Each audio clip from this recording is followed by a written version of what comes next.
FL guy, give me your hand. This is red earth.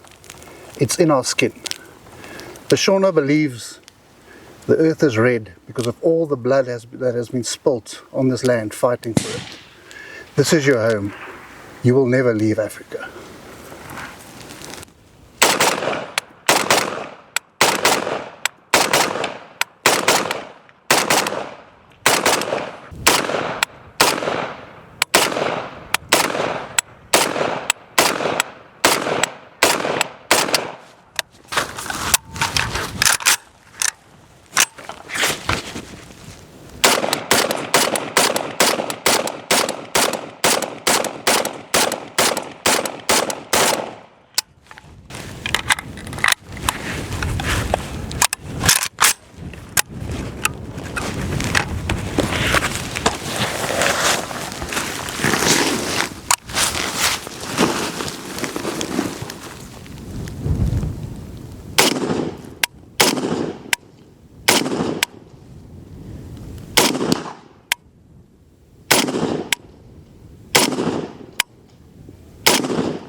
The future is now. We don't need this piece of trash anymore.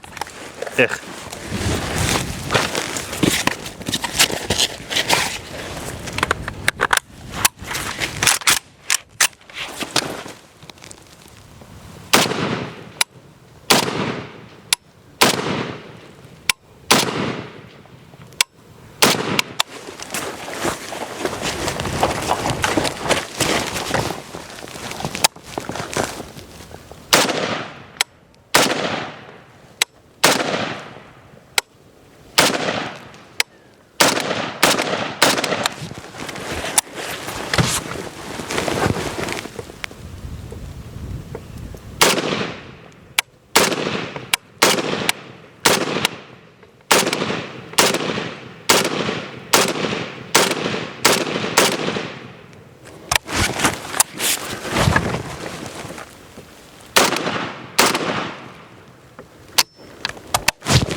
Today's episode is sponsored by South African Springbok Droewors. Just lekker. Hey guys, FAL guy here. In today's video, we're going to look at the LM4 rifle that my buddy Alex has got. Thanks a lot for him. We're here in South Africa. So let's have a quick overview on this LM4, dig into its history and the aftermarket products. If you're wondering what camo I'm wearing, even in the shooting montage, it is 32 Battalion Winter Camo. And my buddy Alex makes that kind of stuff. If you're in South Africa, hit up Cerberus Tactical. You can get it from there. Or if you're in the US, you know, I also go to Web Store where you can get it. Anyhow, let's get started. So we're going to go from butt to tip this time, and we're going to have a brief overview of it.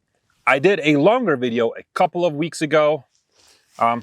Here you see the thumbnail. It is also in the description below where I go more in detail on the LM4 and R4 series rifles. So this rifle is one of the early LM4s that ever came to be. It has some features on it that are still old school, and we're going to get to it. So let's start. First, we got a typical South African glass reinforced polymer nylon stock. It is a longer stock to accommodate the long South African boer's neck. We then move forward. We have regular Galil dust cover, charging handle, there's nothing special, same with the pistol grip, and the typical South African 50-round magazine. So, it's pretty cool.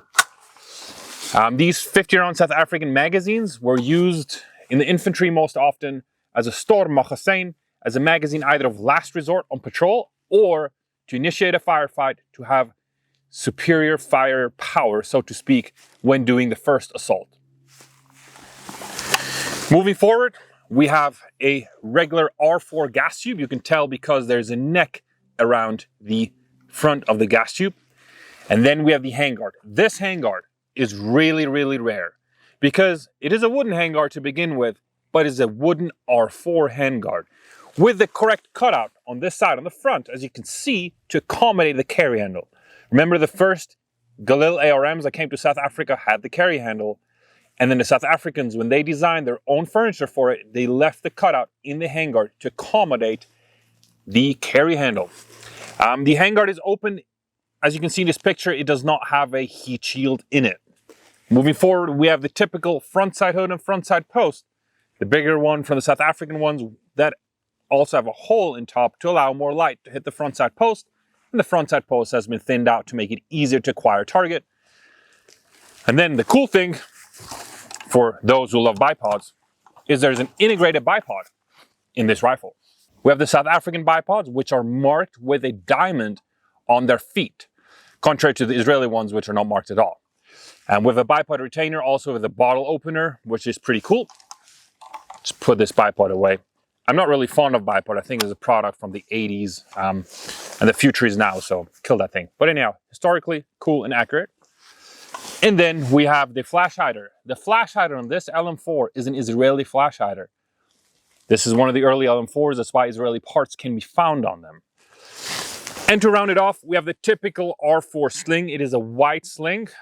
It is attached on two sling swivel points, one in the stock and one at front at the gas block. A nice add-on on this LM4 is it has the correct night sights. So you could technically shoot this rifle at night. It has tritium inserts that light up or glow up in the dark. And that's how you can shoot this rifle at night. It is a really neat rifle. You can watch one of my other videos to learn more about the history of it. In today's video, we're also going to look at the accessory of it, not just a cool shooting montage as seen in the beginning. So let's have a look at what else comes with the LM4 and what else is available for the collectors out here. The first unique thing that comes with it is this LM4 user manual. It's a quick manual in English and in Afrikaans explaining to you how to load, unload the LM4, how the each parts are, sight adjustments, and all that kind of stuff. If you want to know more how to adjust the front sight, not only are here the pages from the user manual on how to do so, but there's also a tool that Vector Firearms in South Africa manufactured years ago to adjust the front sight. It's pretty cool. Anyhow, let's look at some other accessories that are out there for this rifle. Magazines. We all know there's a slew of magazines. We have the 50-round magazine with the South African markings. Talked about it before. 35-round polymer magazines. They're different gens. Don't use this generation. Womp, womp, womp. This is one of the old South African mags that spill ammo. Kids, don't buy the old polymer mags, buy the new ones.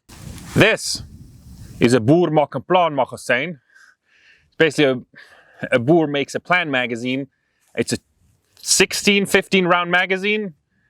Basically cut down good little 35 round magazines. That's why there are no markings on it.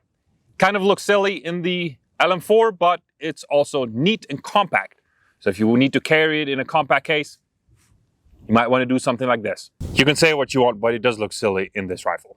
Lastly, we got a 12 round magazine. These were used for the rifle grenade. However, if the follower has been replaced, it can be used with 5.56 ammo.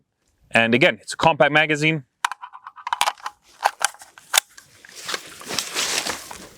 But it does look silly too. Here we have one of the rarest magazines. That is a 22 long rifle insert for this rifle. So you can swap the bolt and put this magazine in, and you can shoot 22 long rifle training round through this rifle. These are super rare, and if memory serves me right, it is a Mauser magazine inserted into a 12 round grenade magazine. Last but not least, we got the regular steel magazine. They're not bad. And they don't look silly. With me, I have a correct LM4 cleaning kit. And there's two things I want to highlight. I mean, there are brushes in there. Everybody knows how to clean a weapon. But there are two things that you won't find in many cleaning kits. The first unique tool that we have in the cleaning kit is a broken shell extractor. So if you have a cartridge where the base separates during the extraction process and you got the entire neck stuck or the brass casing stuck in the chamber, you would load this into the rifle as a bullet. The front of it, the tip of it, has like two little kind of like teeth, so to speak, which then will latch into the casing and is stuck inside the chamber. And when you do one charging movement and you move the bolt carrier back, it will extract the broken cartridge in the chamber. It's a pretty nifty tool. The other neat tool that we have in here is the front sight adjustment tool, the one that we spoke about it earlier. It also comes in a cleaning kit, pretty handy. The cleaning kit can be rolled up in this canvas bag. Has 2 elastic strings that can be tied. And then you can store that cleaning kit somewhere in your kit or in your backpack or wherever you want. And you got everything you need to always ensure that your rifle is or has all the tools available to maintain it and to clear any potential malfunctions. The next ultra rare item is this night optic. It takes 2 AA batteries and essentially has a reticle so you can fire at night. It is heavy, it's obsolete. I have no clue how stable it is since it's clipped on basically on the dust cover of the Galil. And we all know there's always movement underneath it and that can influence the optic. But nevertheless, it is a really cool byproduct from the 80s when the South African Defence Forces tried to figure out how to make this rifle operate at night. The last thing I got with me is a Parabet jump bag for the R4. It also fits an R5 rifle. It essentially was stowed on the side of a paratrooper when exiting the plane, so it is rifle on him. It's a really nifty bag. It fits a rifle and a magazine. Let's open it up. As you can see in here, the R4 fits perfectly fine in it, and there's a little pouch down here for the magazine. And it's held in place with this front piece, and this strap on the back. That's real South African military history. I hope you enjoyed this video on the LM4 rifle. This is truly South African. It's not one of the clones that I've got at home or that we have in the US. This is the real deal. It's a super smooth shooting rifle. It is heavy. It is from the late 70s, but it still holds true to its value, and it still can be a viable fighting rifle. So thank you very much for watching this video. I hope you had a good time. Hope you learned something, or I hope that I piqued your interest in this rifle. Comment in the comment section below, subscribe, whatever, hit like. Follow me on Instagram, it's also below. My R series firearm rifle overview is also below. So there's a lot you find in the comment section. So baie dankie, en baie dankie Suid-Afrika. Tot volgende keer weer. Cheers.